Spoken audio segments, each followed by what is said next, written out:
ओम शांति। 31 अक्टूबर 2025। बाबा के महावाक्य। मीठे बच्चे, तुम हो स्पिरिचुअल रूहानी इनकॉग्निटो सैल्वेशन आर्मी। तुम्हें सारी दुनिया को सैल्वेज करना है। डूबे हुए बेड़े को पार लगाना है। प्रश्न: संगम पर बाप कौन सी यूनिवर्सिटी खोलते हैं जो सारे कल्प में नहीं होती? उत्तर: राजाई प्राप्त करने के लिए पढ़ने की गॉड फादरली यूनिवर्सिटी व कॉलेज संगम पर बाप ही खोलते हैं। ऐसी यूनिवर्सिटी सारे कल्प में नहीं होती। इस यूनिवर्सिटी में पढ़ाई पढ़कर तुम डबल सिरताज राजाओं का राजा बनते हो। ओम शांति। मीठे मीठे रूहानी बच्चों से पहले पहले बाबा पूछते हैं, यहाँ आकर जब बैठते हो तो अपने को आत्मा समझ बाप को याद करते हो? क्योंकि यहाँ तुमको कोई धंधा धोरी मित्र संबंधी आदि भी नहीं है। तुम यह विचार करके आते हो कि हम बेहद के बाप से मिलने जाते हैं। कौन कहते हैं?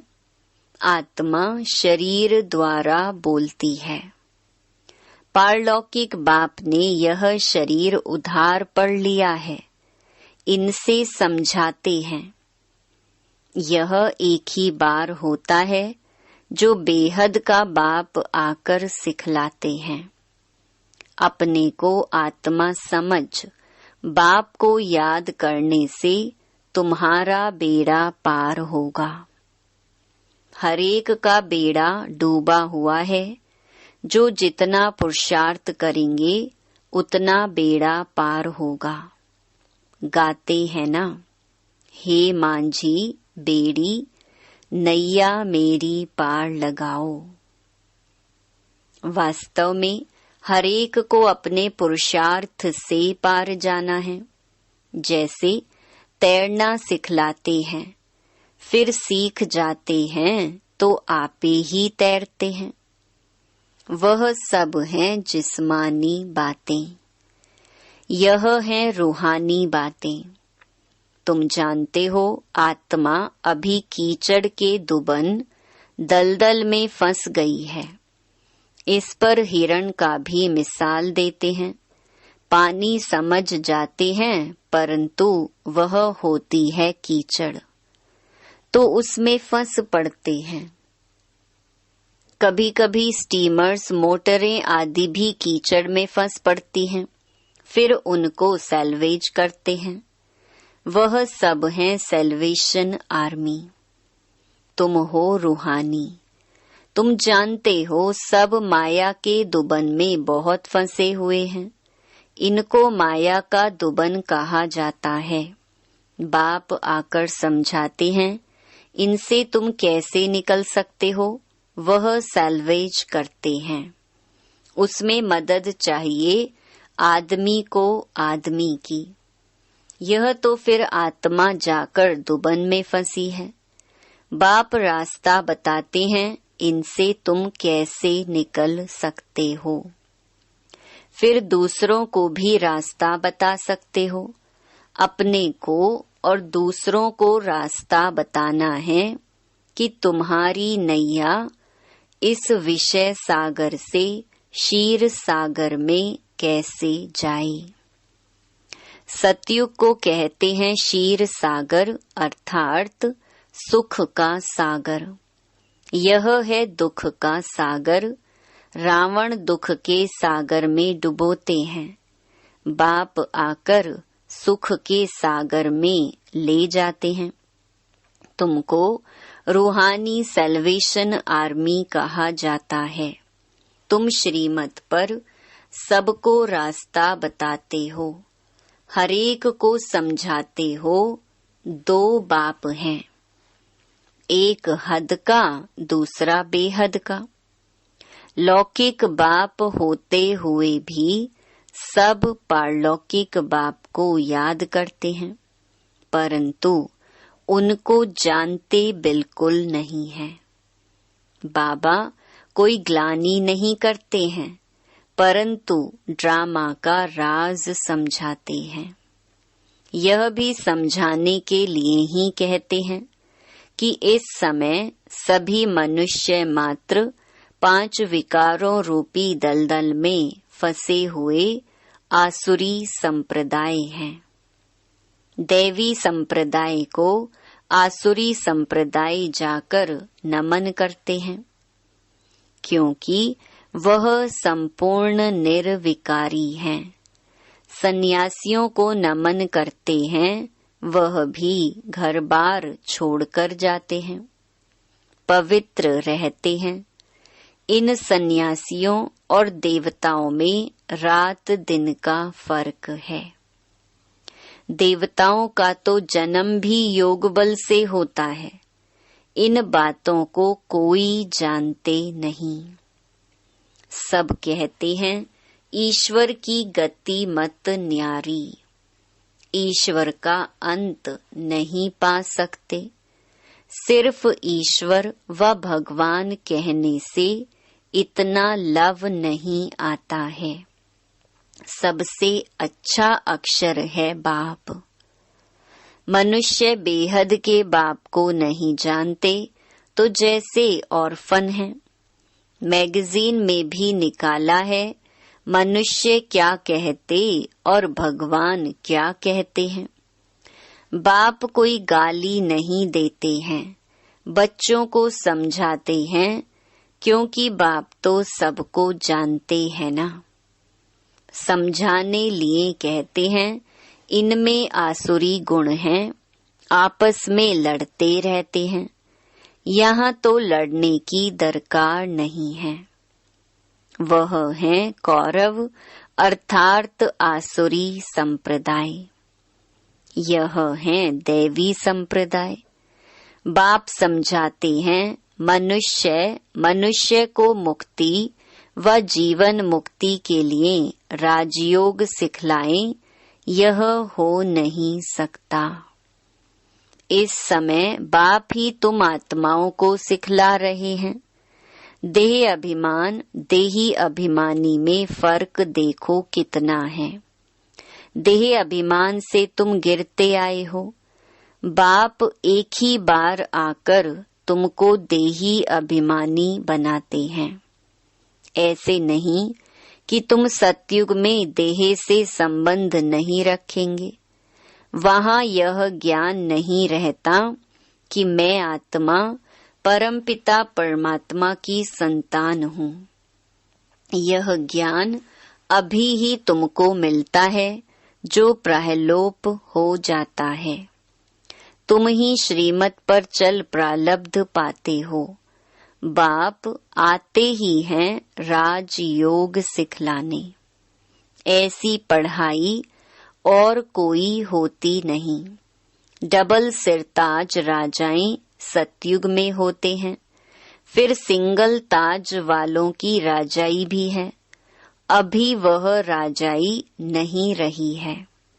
प्रजा का प्रजा पर राज्य है। तुम बच्चे अभी राजाई के लिए पढ़ते हो। इसको गॉड फादरली यूनिवर्सिटी कहा जाता है। तुम्हारा नाम भी लिखा हुआ है। वो लोग भल नाम रखते हैं गीता पाठशाला। पढ़ाते कौन है? श्री कृष्ण भगवानुवाच कह देंगे। अब श्री कृष्ण तो पढ़ा न सके। श्री कृष्ण तो खुद पाठशाला में पढ़ने जाते हैं। प्रिंस प्रिंसेस कैसे स्कूल में जाते हैं, वहाँ की भाषा ही दूसरी है। ऐसे भी नहीं कि संस्कृत में गीता गाई है। यहाँ तो अनेक भाषाएं हैं। जो जैसा राजा होता है वह अपनी भाषा चलाते हैं। संस्कृत भाषा कोई राजाओं की नहीं है। बाबा कोई संस्कृत नहीं सिखलाते हैं। बाप तो राजयोग सिखलाते हैं सतयुग के लिए। बाप कहते हैं काम महाशत्रु है, इन पर जीत पहनो। प्रतिज्ञा कराते हैं। यहाँ जो भी आते हैं उनसे प्रतिज्ञा कराई जाती है। काम पर जीत पाने से तुम जगत जीत बनेंगे। यह है मुख्य विकार। यह हिंसा द्वापर से चली आती है, जिससे वाम मार्ग शुरू हुआ। देवताएं कैसे वाम मार्ग में जाते हैं, उनका भी मंदिर है। वहाँ बहुत छी चित्र बनाए हैं। बाकी वाम मार्ग में कब गए उसकी तिथि तारीख तो है नहीं।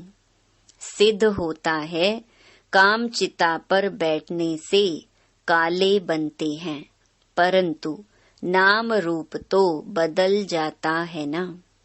काम चिता पर चढ़ने से आयरन एजेड बन पड़ते हैं। अभी तो 5 तत्व भी तमो प्रधान है ना। इसीलिए शरीर भी ऐसे तमो प्रधान बनते हैं। जन्म से ही कोई कैसे हो पड़ते हैं। वहाँ तो एकदम सुंदर शरीर होते हैं। अभी तमो प्रधान होने के कारण शरीर भी ऐसे हैं। मनुष्य ईश्वर प्रभु आदि भिन्न भिन्न नामों से याद करते हैं, परंतु उन विचारों को पता ही नहीं है। आत्मा अपने बाप को याद करती है, हे बाबा आकर शांति दो। यहाँ तो कर्मेंद्रियों से पार्ट बजा रहे हैं, तो शांति कैसे मिलेगी। विश्व में शांति थी जबकि इन लक्ष्मी नारायण का राज्य था, परंतु लाखों वर्ष कल्प की आयु कह दी है, तो मनुष्य बेचारे कैसे समझेंगे। जब इनका देवताओं का राज्य था तो एक राज्य एक धर्म था, और कोई खंड में ऐसे नहीं कहते कि एक धर्म एक राज्य हो। यहाँ आत्मा मांगती है एक राज्य हो। तुम्हारी आत्मा जानती है अब हम एक राज्य स्थापन कर रहे हैं। वहाँ सारे विश्व के मालिक हम रहेंगे। बाप हमको सब कुछ दे देते हैं। कोई भी हमसे राजाई छीन नहीं सकते। हम सारे विश्व के मालिक बन जाते हैं। विश्व में कोई सूक्ष्म वतन मूल वतन नहीं आता है। यह सृष्टि का चक्कर यहाँ ही फिरता रहता है। इसको बाप जो रचयिता है वही जानते हैं, ऐसे नहीं कि रचना रचते हैं। बाप आते ही हैं संगम पर पुरानी दुनिया से नई दुनिया बनाने। दूर देश से बाबा आया हुआ है। तुम जानते हो नई दुनिया हमारे लिए बन रही है। बाबा हम आत्माओं का श्रृंगार कर रहे हैं। उनके साथ फिर शरीरों का भी श्रृंगार हो जाएगा। आत्मा पवित्र होने से फिर शरीर भी सतो प्रधान मिलेंगे। सतो प्रधान तत्वों से शरीर बनेंगे। इन्हों का सतो प्रधान शरीर है ना, इसीलिए नेचुरल ब्यूटी रहती है। गाया भी जाता है रिलीजन इज माइट। अब माइट मिली कहाँ से? एक ही देवी देवताओं का रिलीजन है जिससे माइट मिलती है। यह देवताएं ही सारे विश्व के मालिक बनते हैं और कोई विश्व के मालिक नहीं बनते हैं। तुमको कितनी माइट मिलती है? लिखा हुआ भी है, आदि सनातन देवी देवता धर्म की स्थापना शिव बाबा ब्रह्मा द्वारा करते हैं। यह बातें दुनिया में कोई जानते थोड़ी हैं। बाप कहते हैं, मैं ब्राह्मण कुल स्थापन करता हूँ, फिर उन्हों को सूर्यवंशी डिनाइस्टी में ले आता हूँ। जो अच्छी रीति पढ़ते हैं वह पास हो सूर्यवंशी में आते हैं। है सारी ज्ञान की बात। उन्होंने फिर स्थूल बाण हथियार आदि दिखाए हैं। बाण चलाना भी सीखते हैं। छोटे बच्चों को भी बंदूक चलाना सिखाते हैं। तुम्हारा फिर है योग बाण। बाप कहते हैं, माँ मेकम याद करोगे तो तुम्हारे विकर्म विनाश होंगे। हिंसा की कोई बात नहीं है। तुम्हारी पढ़ाई भी है गुप्त। तुम हो स्पिरिचुअल रूहानी सल्वेशन आर्मी। यह कोई को मालूम नहीं है कि रूहानी आर्मी कैसे होती है। तुम हो इनकॉग्निटो स्पिरिचुअल रूहानी सल्वेशन आर्मी। सारी दुनिया को तुम सैल्वेज करते हो। सबका बेड़ा डूबा हुआ है, बाकी सोने की लंका कोई है नहीं। ऐसे नहीं कि सोनी द्वारिका नीचे चली गई है, वह निकल आएगी। नहीं, द्वारिका में भी इनका राज्य था, परंतु सतयुग में था। सतयुगी राजाओं की ड्रेस ही अलग होती है, त्रेता की अलग। भिन्न भिन्न ड्रेस, भिन्न भिन्न रस्म रिवाज होती हैं। हर एक राजा की रस्म रिवाज अपनी अपनी। सतयुग का तो नाम लेते ही दिल खुश हो जाती है। कहते ही हैं स्वर्ग पैराडाइज, परंतु मनुष्य कुछ भी जानते नहीं। मुख्य तो है यह दिलवाड़ा मंदिर, हूबहू तुम्हारा यादगार है। मॉडल्स तो हमेशा छोटा बनाते हैं ना, यह बिल्कुल एक्यूरेट मॉडल्स हैं। शिव बाबा भी हैं, आदि देव भी हैं, ऊपर में वैकुंठ दिखाया है। शिव बाबा होगा तो जरूर रथ भी होगा। आदि देव बैठा है, यह भी किसको पता नहीं है। यह शिव बाबा का रथ है। महावीर ही राजाई प्राप्त करते हैं। आत्मा में ताकत कैसे आती है, यह भी तुम अभी समझते हो। घड़ी घड़ी अपने को आत्मा समझो। हम आत्मा सतो प्रधान थी तो पवित्र थी। शांति धाम सुख धाम में जरूर पवित्र ही रहेंगे। अब बुद्धि में आता है कितनी सहज बात है। भारत सतयुग में पवित्र था, वहाँ अपवित्र आत्मा रह न सके। इतनी सब पतित आत्माएं ऊपर कैसे जाएंगी? जरूर पवित्र बनकर ही जाएंगी। आग लगती है, फिर सभी आत्माएं चली जाएंगी, बाकी शरीर रह जाते हैं। यह सब निशानियां भी हैं। होलिका का अर्थ कोई समझते थोड़े ही हैं। सारी दुनिया इसमें स्वाहा होनी है। यह ज्ञान यज्ञ है। ज्ञान अक्षर निकाल बाकी रुद्र यज्ञ कह देते हैं। वास्तव में यह है रुद्र ज्ञान यज्ञ। यह ब्राह्मणों द्वारा ही रचा जाता है। सच्चे सच्चे ब्राह्मण तुम हो। प्रजापिता ब्रह्मा की तो सब औलाद है ना। ब्रह्मा द्वारा ही मनुष्य सृष्टि रची जाती है। ब्रह्मा को ही ग्रेट ग्रेट ग्रैंडफादर कहा जाता है। इनका सिजरा होता है ना। जैसे अलग अलग बिरादरी का सिजरा रखते हैं। तुम्हारी बुद्धि में है कि मूल वतन में है आत्माओं का सिजरा, कायदे मुजीब। शिव बाबा, फिर ब्रह्मा विष्णु शंकर, फिर लक्ष्मी नारायण आदि, ये सब हैं मनुष्य के सिजरे।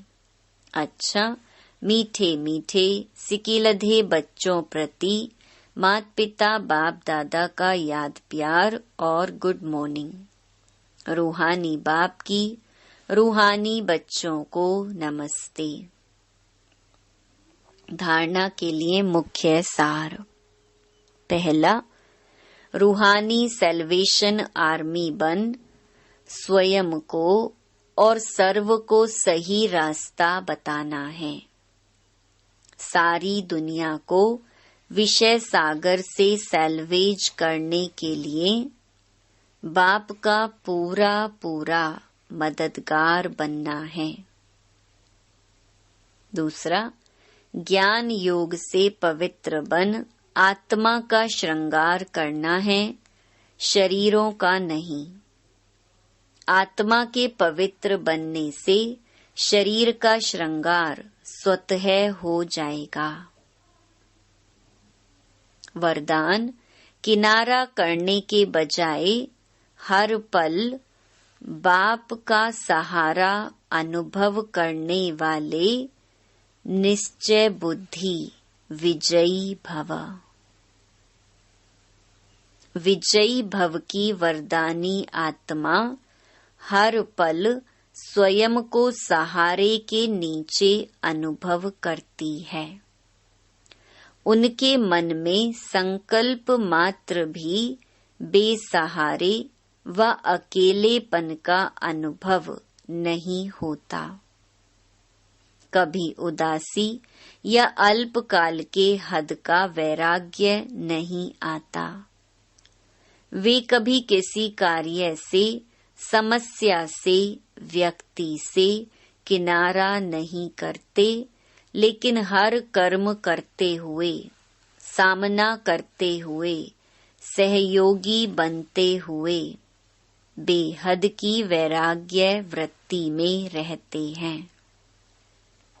स्लोगन, एक बाप की कंपनी में रहो और बाप को ही अपना कंपेनियन बनाओ। अव्यक्त इशारे, स्वयं और सर्व के प्रति मनसा द्वारा योग की शक्तियों का प्रयोग करो। दिव्य बुद्धि रूपी विमान द्वारा सबसे ऊंची चोटी की स्थिति में स्थित हो। अव्यक्त वतनवासी बन विश्व की सर्व आत्माओं के प्रति शुभ भावना और श्रेष्ठ कामना के सहयोग की लहर फैलाओ। योग के प्रयोग द्वारा दुखी अशांत आत्माओं को शांति और शक्ति की सकाश दो। अच्छा, ओम शांति।